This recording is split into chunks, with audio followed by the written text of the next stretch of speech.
മറ്റേതെങ്കിലും ആളുകളുടെ കൂടെ നിന്ന് കോൺഗ്രസിനെ അങ്ങ് ഇടിച്ചു താഴ്ത്തി വ്യക്തിപരമായി സിദ്ദിഖിനെ നിങ്ങൾ ആക്രമിച്ചോ? പക്ഷെ ഞാൻ ഒരു പക്ഷെ സഹിച്ചേക്കും.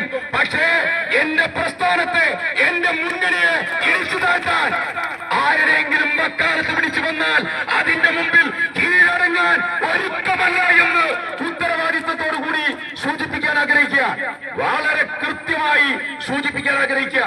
നിങ്ങളൊന്ന് നോക്കിയേ, ഇപ്പോ ഞാന് എഗ്രിമെന്റിന്റെ കോപ്പി കൊടുത്തില്ല എന്നാ. എഗ്രിമെന്റ് എഴുതാനൊരു കാരണമുണ്ട്. ഈ കുട്ടി ഇടയ്ക്ക് പറയും ഞാൻ പത്രക്കാരെ കാണും, അപ്പൊ ഞാൻ ആശ്വസിപ്പിക്കും, എല്ലാ കാര്യങ്ങളും ചെയ്യും, ഒന്നും ബേജാറാവണ്ട. എത്ര തവണ അവസാനം ഞാൻ പറഞ്ഞു ഇവർക്കൊരു ബോധ്യക്കുറവുണ്ടോ എന്ന് സംശയമുണ്ട്, അതുകൊണ്ട് നമുക്കൊരു എഗ്രിമെന്റ് അങ്ങ് വെക്കണം. നേതൃത്വം പെർമിഷൻ തന്നു. ആ പെർമിഷന്റെ ഭാഗമായി എഗ്രിമെന്റ് രാജീവ് വക്കീലിന്റെ ഓഫീസിൽ പോയി എഗ്രിമെന്റ് വെച്ചു.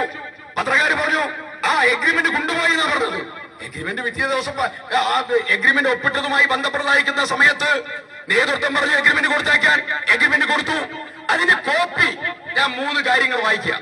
ഇപ്പം പറഞ്ഞത് ആ 3 കാര്യം സംബന്ധിച്ചതായിരിക്കുന്ന കാര്യം ഞാൻ പൊതുസമൂഹത്തിൽ ആദ്യമായി പറയുകയാണ്. വ്യവസ്ഥകൾ. 1, ഇത് NM വിജേഷ് എന്ന് പറയുന്ന പ്രിയപ്പെട്ട NM വിജയേട്ടന്റെ മകനും NM വിജയേട്ടന്റെ മകന്റെ ഭാര്യയും ഒപ്പിട്ടതായിരിക്കുന്ന രേഖ. ആ രേഖയുടെ കോപ്പി ഞാനിവിടെ വായിക്കുക. 1 വ്യവസ്ഥ. NM Vijayan എന്നവർക്ക് ഡിയാന്റെ ജീവദശയിൽ Sultan Bathery urban cooperative ബാങ്കിൽ നിന്നും കടമെടുത്ത വകയിലുള്ള സാമ്പത്തിക ബാധ്യത അടച്ചു തീർക്കുന്നതിന് 1ഉം 2ഉം കക്ഷികളെ സഹായിക്കാൻ തീരുമാനിച്ചു. പാർട്ടി തീരുമാനിച്ചു.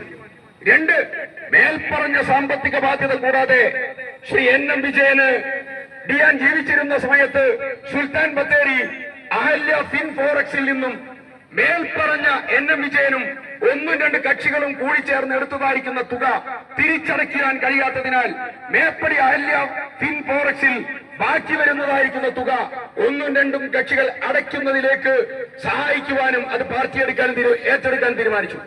അത് 20 ലക്ഷത്തിന്റെ കൂടുതലാണ്. ഇപ്പം പറയുന്നത് പാർട്ടി 10 ലക്ഷം ആ വകയിൽ കൊടുത്തു.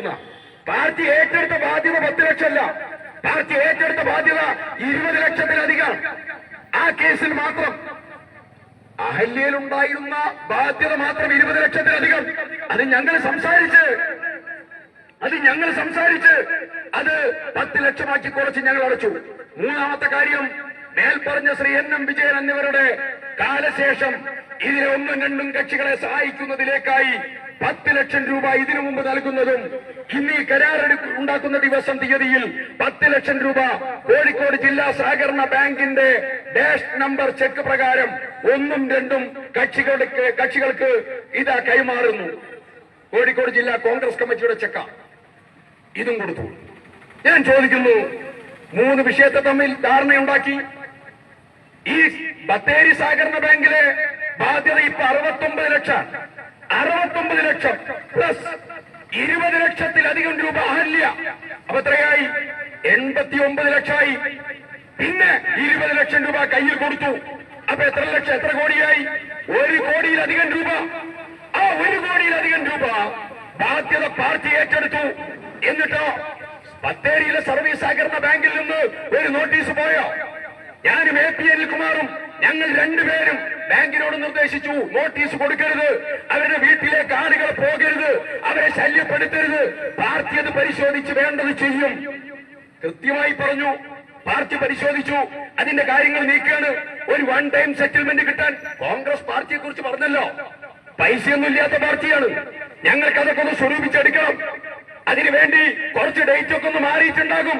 പക്ഷെ പറഞ്ഞ കാര്യത്തിൽ നിന്ന് പുറകോട്ട് പോകില്ല എന്ന് ഞങ്ങൾ എല്ലാവരും പറഞ്ഞു. 2 കാര്യം പൂർത്തീകരിച്ചു. 3ാമത്തെ കാര്യം ബാക്കി നിൽക്കുക.